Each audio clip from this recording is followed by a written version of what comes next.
জীবনের প্রথম বিয়ে, কি জানি ঐশী দেখতে কেমন, কিছুটা ভয় হচ্ছে। সূরা পরে বুকে থুতু দিয়ে বাসর ঘরে ঢুকলাম। ঐশীর সাথে 7 দিনের পরিচয়। বিয়ের আগে অল্প কিছু কথা হয়েছিল, কিন্তু দেখা করিনি। কথা শুনেই বুঝেছিলাম খুব দুষ্ট। ঘরে ঢুকে দেখি বউয়ের মুখে ঘোমটা নেই। আমি তো পুরাই অবাক। শুনেছি বাসর রাতে স্ত্রীর ঘোমটা নাকি স্বামীরা সরায়, আর এখানে দেখি বউয়ের মাথায় ঘোমটাই নেই। আস্তে আস্তে ঐশীর কাছে গেলাম, অনেকটা চোরের মতো। ঐশী মুখ ফিরিয়ে বসে আছে। খাটে বসতেই মুখ ফেরানো অবস্থায় ঐশী বলল, দরজাটা লাগানো হয়নি, লাগিয়ে আসেন। দরজার দিকে তাকিয়ে দেখলাম সত্যি দরজা লাগায়নি। আশ্চর্য, ঐশী তা জানলো কি করে? সে তো মুখ ফিরিয়ে বসে আছে। আবার দরজাটা লাগিয়ে খাটে এসে বসলাম। আচ্ছা, আমি যে দরজা লাগাইনি সেটা আপনি কি করে বুঝলেন? আপনি তো মুখ ফিরিয়ে বসে আছেন। আমার সামনে কি সেটা আপনি দেখতে পাচ্ছেন না? মাথাটা মনে হয় পুরোপুরি গেছে। সামনে তাকিয়ে ছোটখাটো একটা বাঁশ খেলাম। ঐশীর সামনে ঘরের আয়নাটা বসানো আছে, আর তাতে ঘরের দরজাটা স্পষ্ট দেখা যায়। আমার ঘর, আর আমি বুঝতে পারিনি। আমি মাথা থেকে টুপিটা নামিয়ে টেবিলের উপর রেখে 1 গ্লাস পানি খেলাম। রুমাল দিয়ে কপালের ঘাম মুছলাম। ভয়ে অনেকটা ঘেমে গেছি। ঐশীর দিকে তাকিয়ে জিজ্ঞেস করলাম, আপনার মাথায় ঘোমটা নেই যে? সব মেয়েরাই তো বাসরাতে ঘোমটা দিয়ে রাখে, তাহলে আপনি খুললেন কেন? আমার কত ইচ্ছে ছিল বউয়ের ঘোমটা সরাবো। আপনার কাজটা সহজ করে দিয়েছি। আর আপনি কি করে জানেন বাসর রাতে সবাই ঘোমটা দিয়ে রাখে? আগে আরো বিয়ে করেছেন নাকি? না, তবে শুনেছি। বিয়েটার জন্য আমি একদম প্রস্তুত ছিলাম না। এখন আমার বিয়ের বয়স হয়নি। হঠাৎ মুখ ফুসকে কথাটা বের হয়ে গেল। কি? তার মানে আপনি বেকার? কেন কাজকর্ম করেন না? কে বলেছে আমি বেকার? আমি ব্যাচেলর।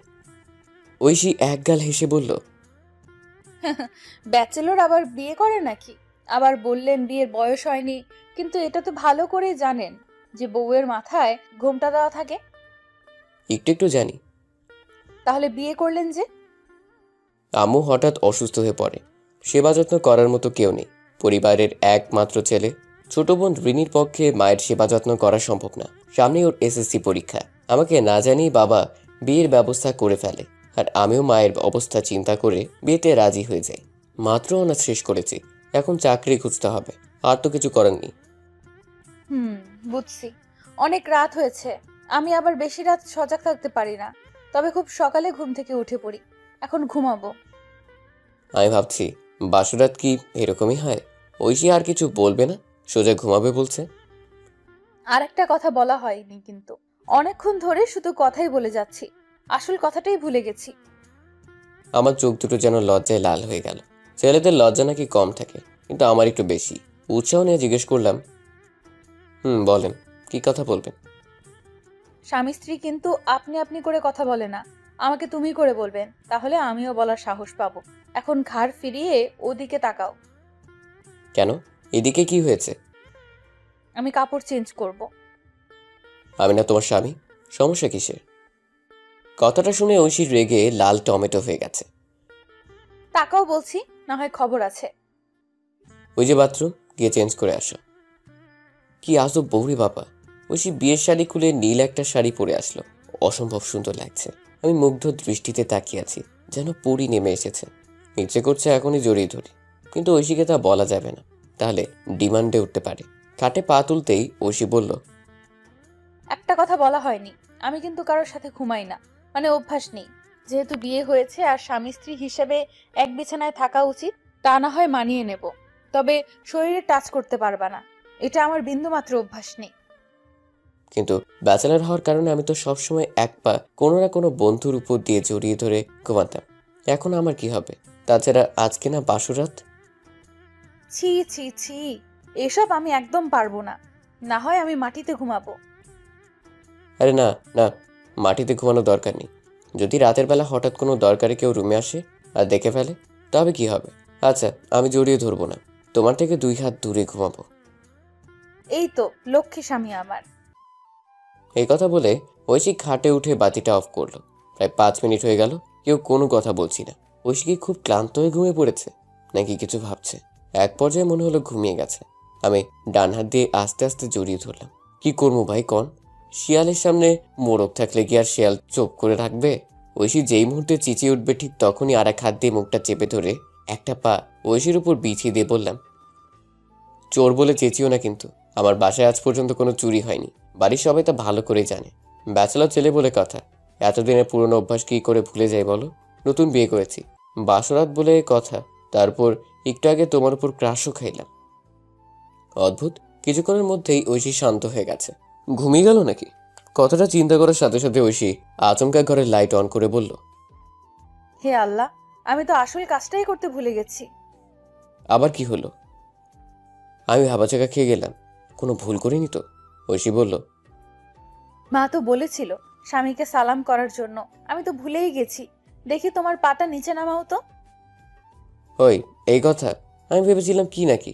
থাক, সালাম করতে হবে না, লাইট অফ কর, ঘুম পাইছে। থাক মানে কি? সালাম তো করতেই হবে। অতঃপর ঐশী সালাম করে লাইটটা অফ করে দিল। আর একটা কথা, আমি নিষেধ করা সত্ত্বেও তুমি আমাকে স্পর্শ করেছো, এর শাস্তি হবে, মনে থাকে যেন। আরে বাবা, তা পরে দেখা যাবে। আমি কাউকে ভয় পাই নাকি? ঘুমাও তো। দরজার খটখট আওয়াজ শুনে ঘুম ভাঙলো। মিটমিট করে চোখ খুলে দেখি প্রায় বিছানা থেকে পড়ে যাচ্ছি। ঘড়িটা দেখার জন্য পাশে তাকালাম। মাত্র 7:30। আমার জন্য এখনো ভোর, কারণ আমি সবসময় দেরিতে উঠি। সামনে তাকিয়ে দেখি ঐশী চেয়ারের মধ্যে বসে আছে, আমার দিকে ড্যাব ড্যাব করে তাকিয়ে আছে। এদিকে কে যেন দরজার মধ্যে হাতুড়ি পেটাচ্ছে। কি হলো? দরজা খুলছো না যে? কে না কে ধাক্কাধাক্কি করছে, কোনো ডাকও দিচ্ছে না, তাই ভয়ে খুলিনি। ভয়? কিসের ভয়? জানি না। আমি ডেকে বললাম, কে? দরজায় ভাবে ধাক্কাধাক্কি করছে। মুহূর্তের মধ্যে বন্ধ হয়ে গেল। ঐশী আমার দিকে কৌতূহলী হয়ে তাকিয়ে আছে। ওভাবে তাকিয়ে আছো কেন? বাড়ির ছোট পোলাপানগুলো হবে হয়তো। ঐশী একটু এক দীর্ঘশ্বাস ফেলল। আমি এখনো বিছানায় গড়াগড়ি খাচ্ছি, এই পাশ থেকে ও পাশ। ঐশী চেয়ার থেকে উঠে আয়নার সামনে গিয়ে বসলো। ঘাট থেকে ভেজা চুলগুলো সরিয়ে সামনে নিয়ে আসলো। আমার ভেতর যেন লাড্ডু ফুটছে। তারপর ঠোঁটে লিপস্টিক লাল, কপালে লাল টিপ লাগালো। আমার চোখগুলো ক্রমশ বড় হতে লাগলো। ইচ্ছে হচ্ছে আর একটু দেরি না করে জড়িয়ে ধরি, কিন্তু না, স্পর্শ করা যাবে না। ঐশীর অনুমতি ছাড়া স্পর্শ করা যাবে না। কাল রাতে ঐশী আমাকে স্পষ্ট করে বলে দিয়েছে। তবুও একবার ধরেছিলাম, তাই বলেও দিয়েছে এই নাকি শাস্তি পেতে হবে। কথাটা মনে হওয়ার পর মনটা খারাপ হয়ে গেল। তারপর ঐশী হাতে কাজল নিয়ে চোখের পাপড়িতে খুব সাবধানে লাগাচ্ছে। কানে ছোট দুইটা রিং পড়লো। বাম কানের পাশ থেকে চুলগুলো সরিয়ে আমার দিকে আর চোখে তাকালো। আমি আবার চোখ বড় করে মুগ্ধ দৃষ্টিতে ঐশীর দিকে তাকিয়ে আছি। একটা মুচকি হাসি দিয়ে আবার আয়নার দিকে মনোযোগ দিল। না, আর কন্ট্রোল করা যাচ্ছে না। আমি এবার জড়িয়ে ধরবই। ঐশী যা ইচ্ছে করুক, তা পরে দেখা যাবে। বিছানা থেকে পা নামিয়ে ফ্লোরে রাখলাম। চুপি চুপি চোরের মতো ঐশীর কাছে গেলাম। যে ঐশীকে জড়িয়ে ধরবো, ঠিক তখনই হঠাৎ দরজার মধ্যে আবার খটখট ধাক্কার আওয়াজ শুরু হলো। আমি ভয়ে লাফিয়ে উঠি। মেজাজটা ভালো রকমের গরম হলো। এরকম রোমান্টিক মুডে বাঁধা, ইচ্ছে করছে বাহির থেকে ধরে এনে ইচ্ছে মতো পিটিয়ে আলুর ভর্তা বানায়। এদিকে ঐশী দাঁত বের করে খিলখিল করে হাসছে। হয়তো আয়নার মধ্যে আমার সব কাণ্ড দেখে ফেলেছে। আমি দরজার পিছন দিকে ঝাড়ুটা হাতে নিয়ে প্রচন্ড রাগে দরজা খুললাম। কে বারবার এভাবে বিরক্ত করছে, হ্যাঁ? দরজা মেলার পর আর ইজ্জত বলে কিছু পেলাম না। জিভে কামড় দিয়ে ল্যাম্পপোস্ট হয়ে দাঁড়িয়ে আছি। আমার সব প্রতিবেশী মহিলারা আমার দিকে তাকিয়ে হাসছে। কেউ কেউ একজন আরেকজনকে হেসে হেসে কানে কানে কি যেন বলছে। এতগুলো মহিলা নতুন বউ দেখতে এসেছে। টিকিট বিক্রি করলে অনেক অনেক টাকার মালিক হয়ে যেতাম। তার মধ্যে থেকে একজন মহিলা হেসে হেসে বলল, কি জামাই সাহেব, আমাদেরকে ঝাড়ু পেটা করবেন নাকি? হাতের ঝাড়ুটার সাথে সাথে মাটিতে ফেলে দিলাম। না না আন্টি, এ কি বলছেন? আসুন, ভেতরে আসুন সবাই। আমি বিছানার উপর উঠে বসলাম। ঐশী মাথায় কাপড় দিয়ে টেবিলের পাশের চেয়ারটায় বসে আছে। তারা ভেতরে ঢুকতে ঐশী দাঁড়িয়ে সবাইকে সালাম দিল। বাহ, বউ দেখতে কি মিষ্টি। এই যে জামাই সাহেব, বউ কিন্তু আপনার চেয়ে সুন্দর। ঘরের কাজকর্ম একটু কম করিয়েন, আর বেশি বেশি সেবা যত্ন করবেন। এক প্রতিবেশী আন্টি কথাটা বলে একটা মুচকি হাসি দিল। হ্যাঁ, বউ যে সুন্দর তা আমি ভালো করেই জানি। যেমন সুন্দর তেমন গুণী, মনে মনে বললাম। তারপর একে একে বউ দেখে চলে যাচ্ছে, কিন্তু আমার দিকে একবারও কেউ ভালোভাবে তাকায়নি। সবাই শুধু বউ দেখতে এসেছে। রিনি এসে ডেকে বলল, ভাইয়া, সবাই খাওয়ার জন্য ডাকছে, তাড়াতাড়ি চলে এসো। তুই তো ভাবিকে নিয়ে যা, আমি আসছি। রিনি ঐশীকে নিয়ে চলে গেল। আমি ফ্রেশ হয়ে চুল আছড়ে খাবার রুমে গেলাম। 3 খালা আর মা টেবিলে বসে আছে। বাবা সোফায় বসে টিভিতে খেলা দেখছে। একটা চেয়ার টেনে বসে পড়লাম। বড় খালা ঐশীর মাথায় হাত বুলিয়ে বলছে, শোনো বউ, এমন মিষ্টি সংসার খুব কমই আছে। আমি গ্যারান্টি দিয়ে বলতে পারি এই সংসারে তোমার বিন্দু মাত্র অসুবিধা হবে না। আর তোমার শাশুড়ি একদমই খারাপ না, এই ব্যাপারে নিশ্চিন্ত থাকতে পারো। কিছুদিন পর তোমার বন্ধুর মতো মনে হবে। তবে তোমার স্বামীটা একটুও ভালো না, একদম পথজাত। একটু ভালো করে শিক্ষা দিও তো, পাঁচই একটা। কথাটা শুনে সবাই হাসছে। আমি মাথা নিচু করে বসে আছি, আর চোখে তাকিয়ে দেখলাম ঐশীও হাসছে। নাও এবার সবাই খাওয়া শুরু করো। খাওয়া শেষে রুমে এসে বসলাম। ঐশী পাশে এসে বসে বলল, মিস্টার জামাই, তোমাকে সোজা করার অর্ডার কিন্তু পেয়ে গেছি, মনে রেখো। আমার কাছেও ব্যবস্থা আছে, এত খুশি হওয়ার কিছু নেই। অপেক্ষা করো, মজা বোঝাবো। এবার হারে হারে টের পাইবা। একটু পর ঐশী হাতে মোবাইলটা নিয়ে কার নাম্বারে যেন খুব তাড়াহুড়ো করে টাইপ করতে করতে রুম থেকে বেরিয়ে গেল। ব্যাপার কি? আমি চুপি চুপি পিছু নিলাম। ঘরের পিছন দিক থেকে ফিসফিস শব্দ আসছে। ঐশী কারের মধ্যে দু হাতে ফোনটা চেপে ধরে কথা বলছে আর বারবার এদিক ওদিক তাকাচ্ছে। আমি নিঃশব্দে আম গাছের পেছন থেকে উকি দিয়ে আছি। আস্তে আস্তে কথা বলার কারণে বেশি কিছু বোঝা যাচ্ছে না। একসময় শুধু একটা কথা স্পষ্টভাবে বুঝতে পেরেছিলাম। ঐশী হেসে হেসে বলছিল, আচ্ছা, তুই সবকিছু রেডি করে রাখিস, ব্যাপারটা অনেক মজার হবে। আচ্ছা, আমি এখন রাখছি, নয়তো সব কিছু ফাঁস হয়ে যাবে। ঐশী ফোনটা জড়িয়ে ধরে দাঁত বের করে হাসছে। আমি তাড়াতাড়ি রুমে চলে আসলাম। বারবার ঐশীর ফোনের কথাগুলো মাথায় ঘুরপাক খাচ্ছে। আমাকে নিয়ে কিসের প্ল্যান চলছে? ফোনে ঐশী কার সাথে যেন কথা বলছিল, আর কোন ব্যাপারটা মজা হবে বলছে। রহস্যটা কি? ঐশীর কোনো বয়ফ্রেন্ড নেই তো? প্রশ্নগুলো মাথা খারাপ করে দিচ্ছে। একটু পর ঐশী রুমে আসলো।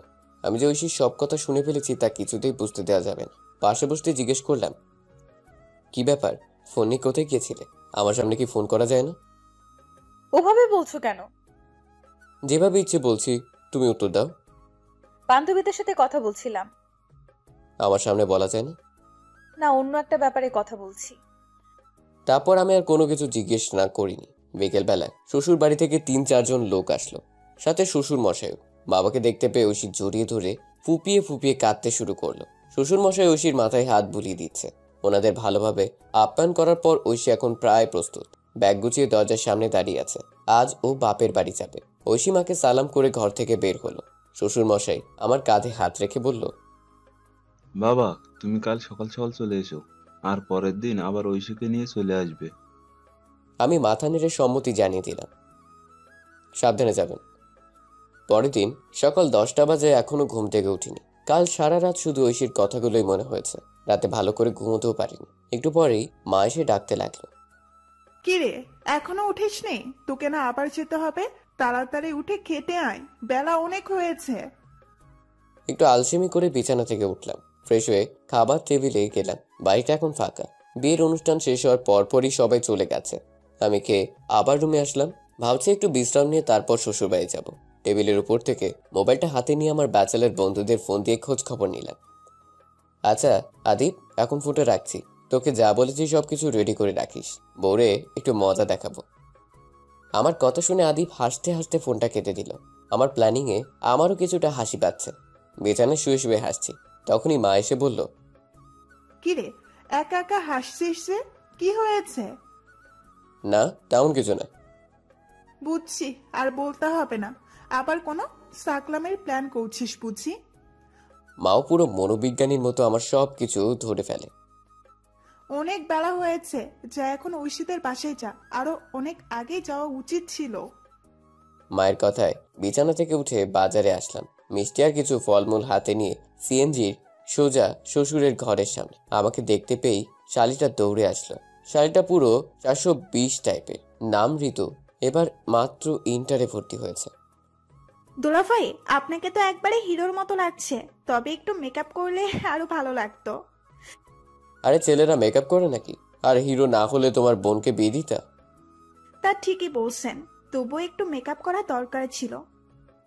ঋতুর কথা শুনে মুচকি মুচকি হাসছি আর ঘরের দিকে হাঁটছি। শাড়িটা পুরো পাগল। সালাম দিয়ে ঘরে ঢুকলাম। সবাই আমার জন্য অধীর আগ্রহ নিয়ে বসে আছে। শাশুড়ি হাতে লুঙ্গি দিয়ে বলল, যাও ফ্রেশ হয়ে আসো, অনেক ক্লান্ত হয়ে গেছো। লুঙ্গিটা হাতে নিয়ে রুমে ঢুকতেই দেখি ঐশীর হাতে যেন কিসের কৌটা। আমাকে দেখেই তার লুকিয়ে ফেলে। আমিও বেশি গুরুত্ব দিলাম না। ফ্রেশ হয়ে রুমে শুয়ে আছি। বিকেল গড়িয়ে সন্ধ্যা হয়ে গেছে। ঋতু এসে বলল, আসেন দুলাভাই, আপনাকে আমাদের এলাকাটা ঘুরিয়ে নিয়ে আসি। আসলেই এলাকাটা ঘুরে দেখা উচিত। তারপর ঋতুর সাথে পুরো এলাকা ঘুরলাম, অনেক কথা হলো, আর ঐশীর সম্পর্কেও অনেক কিছু জানলাম। এখন মনে হচ্ছে আমার প্ল্যানটা ভালো রকমের কাজ করবে। ঋতুর কথাও নিজের কিছু বৈশিষ্ট্য খুঁজে পেয়েছি। তাতে বুঝতে দেরি হলো না যে ঋতু আসলেই 420। পুরো এলাকা ঘোরাঘুরি করে আর সিএনজি করে শ্বশুর বাড়িতে আসার পর এখন আমি খুব ক্লান্ত। রাতে খাওয়া দাওয়ার পর তাড়াতাড়ি ঘুমিয়ে পড়লাম। তবে আজ ঐশীকে জড়িয়ে ধরে ঘুমিয়েছি, কারণ ঐশী আগেই বলেছে আমাকে শাস্তি দেবে, তাহলে আমি জড়িয়ে ধরতেই পারি। সকাল 9:30, ঠাস করে একটা শব্দ শুনে ঘুম ভেঙে গেল। শব্দ শুনে একবারে উঠে বসে যাই। অনেক জোরেই শব্দটা হয়েছে, কেন যেন এই মাত্র রুম থেকে বেরিয়ে গেছে। আমি তাড়াহুড়ো করে গায়ে গেঞ্জি দিয়ে চোর চোর বলে রুম থেকে বের হলাম। যখন রুম থেকে বেরিয়েছিলাম তখন খেয়াল করছি ঐশী বাথরুমে গোসল করছে। তবে রুমে কে ঢুকেছিল? আমার চোর চোর শব্দ শুনে বাড়ির সবাই দৌড়াদৌড়ি করে লাঠি নিয়ে আসলো, এমনকি পাশের বাসার কয়েকজনও ছুটে আসলো। কোথায় চোর, কোথায়? কিছুক্ষণ দাঁড়িয়ে থেকে দুজন মহিলা আমার দিকে তাকিয়ে জোরে জোরে হাসছে। এরপর আরেকজন, তারপর আরেকজন, এভাবে একে একে সবাই হাসতে লাগলো। এমনকি শ্বশুর মশাইও দাঁত বের করে খিলখিল করে হাসছে। অদ্ভুত, সবাইকে মেন্টাল নাকি? এখানে হাসার কি হলো? আর সবাই আমার দিকে তাকিয়ে আছে কেন? ঐশী দৌড়ে রুম থেকে বেরিয়ে আসলো। কি হলো, এত চেঁচাচ্ছ কেন? আমার দিকে তাকাতেই ভ্যা ভ্যা করে হাসতে লাগলো। হাসতে হাসতে প্রায় মাটিতে পড়ে যাচ্ছে। একজন মহিলা হাতের মোবাইলটা নিয়ে আমার ছবি তুলছে। পাগল নাকি? আমি চোর চোর করে চেঁচাচ্ছি আর আপনারা আমারই ছবি তুলছেন? আমি কি সার্কাস দেখাচ্ছি নাকি? পাশের বাড়ির এক মহিলা বলে উঠল, জামাই সাহেব, ছবিটা কিন্তু সার্কাসের চেয়ে কম নয়। তারপর মহিলা আমার দিকে এগিয়ে আসলো। চলেন একটা সেলফি তুলি, ফেসবুকে দিমু। উনি ক্যামেরা অন করে আমার সাথে পোজ নিলেন, আর আমি মোবাইলে তাকাতেই লাফিয়ে উঠি। ব্যাপার কি? আমার চেহারা এরকম কেন? আমি কোনো ভুল দেখছি না তো? এক দৌড়ে রুমে এসে আয়নার সামনে গেলাম।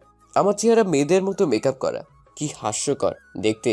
চোখে কাজল, কপালে কালো তিল, ঠোঁটে লাল লিপস্টিক, গালে পাউডার। আমারই অবস্থা করলো কে? তখন আমার আর বুঝতে বাকি ছিল না যে ঘরে কোনো চোর আসেনি, বরং কেউ এসে আমার এই অবস্থা করেছে। আর তা ঋতু ছাড়া অন্য কেউ করতে পারে না, কারণ বাড়িতে আসার পরপরই ঋতু বলেছিল আমাকে নাকি মেকআপ করলে দারুণ লাগবে।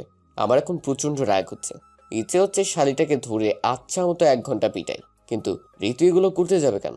কারণ কি? কারণটা খুব দ্রুত ফাঁস হয়ে গেল। যখন খাবার টেবিলে খেতে বসি ঠিক তখনই ঐশী ঋতুকে ডেকে বলে, ঋতু একটু এদিকে আয় তো। আমি খাওয়া বন্ধ করে আর চোখে ঐশীর দিকে তাকিয়ে আছি। দেখলাম ঐশী ব্যাগ থেকে 500 টাকার একটা নোট ঋতুর হাতে দিয়ে বলছে, কাজটা খুব ভালো করে করতে পারিস, প্ল্যানটা খুব ভালোভাবে সফল করছিস, এই নে তোর বকশিস। তার মানে সব প্ল্যান ঐশীর। খাওয়া শেষে রাগ করে রুমে বসে আছি। যখন ঐশী রুমে আসলো রাগটা আরো বেড়ে গেল। তার মানে সব প্ল্যান তোমার ছিল? ঐশী চেয়ারে বসে বাদাম খাচ্ছে আর হাসছে, কোনো উত্তর দিল না। আমি আবার জিজ্ঞেস করলাম, আমি জানতে চাইছি প্ল্যানটা কি তোমার ছিল?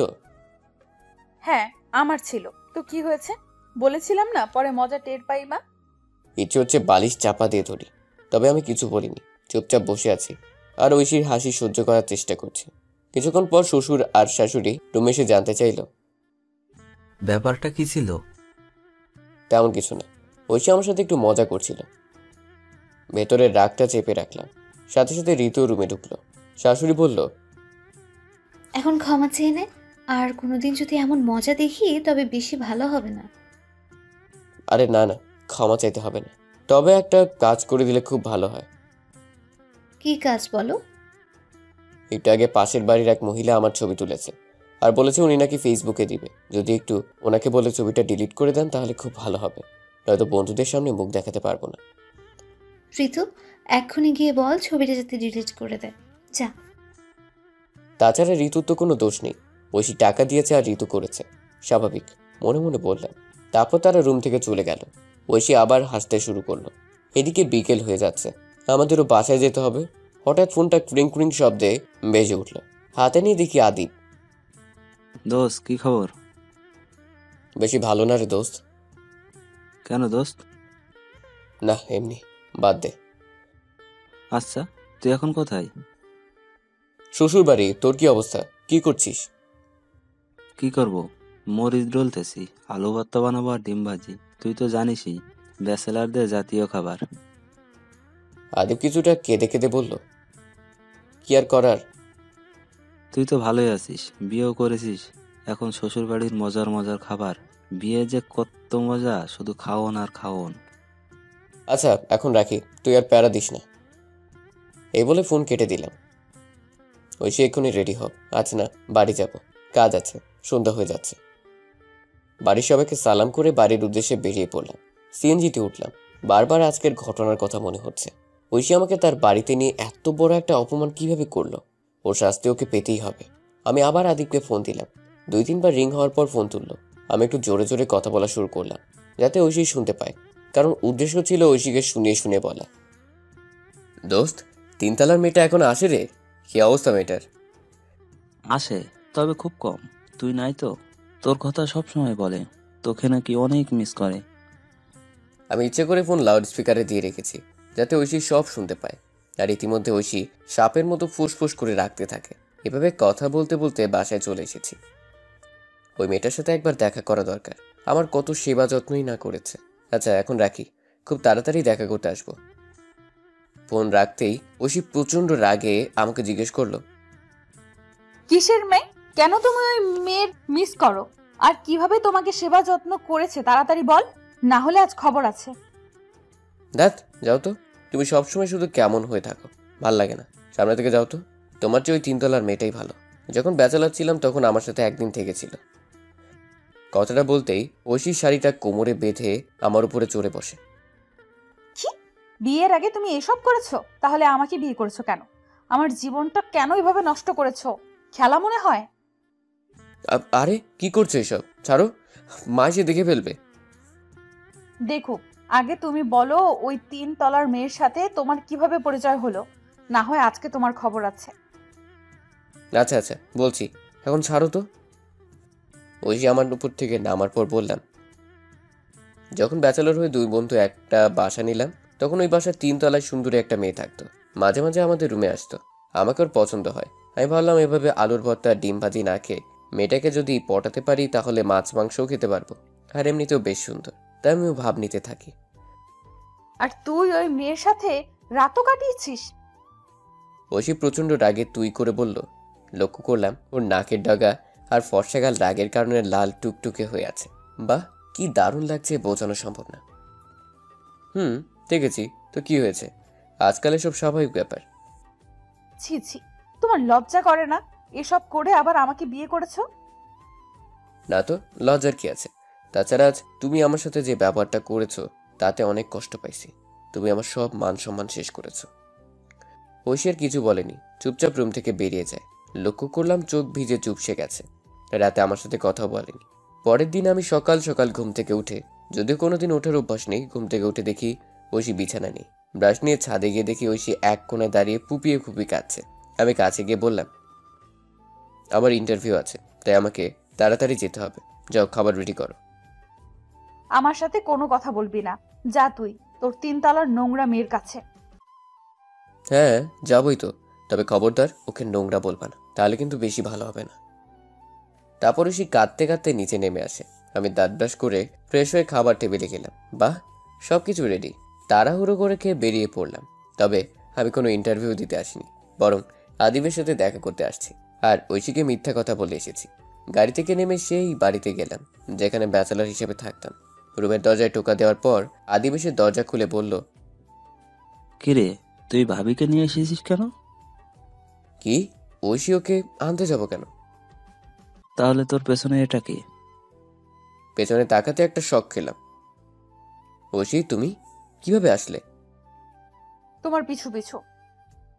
আমি না বললাম ইন্টারভিউ দিতে যাচ্ছি? তবে ছাদ থেকে নেমে মায়ের কাছে জিজ্ঞেস করলাম যে আজ তোমার কোনো ইন্টারভিউ আছে কিনা। মা বলল তোমার আজ কোথাও কোনো ইন্টারভিউ নেই। আর আমার বুঝতে দেরি হলো না যে তুমি আজ মেয়েটার সাথে দেখা করতে আসবা। আজকে ওই মেয়ের খবর আছে। আমি আর কিছু বলতে পারলাম না, মাথা নিচু করে বসে আছি। আমার হাসি কিছুতেই আটকাতে পারছি না।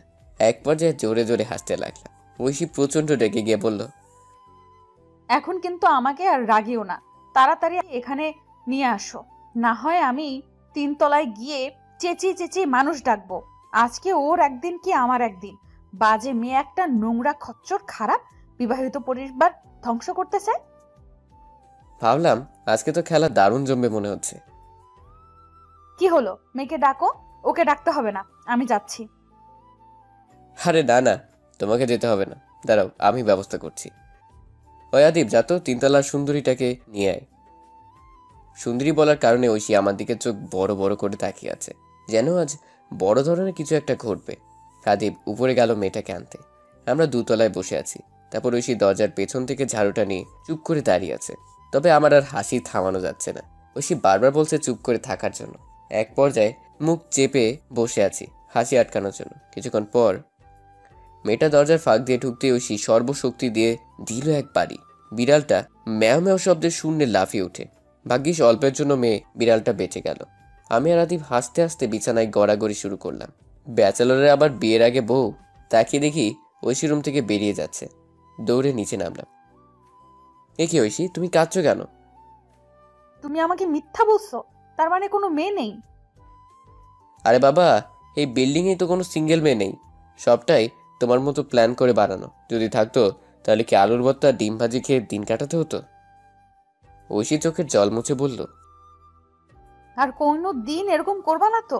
যদি কোনোদিন এরকম করো তবে আরেকদিন সুযোগ পেলে তোমার মুখ অর্ধেক শেভ করে রাখবো।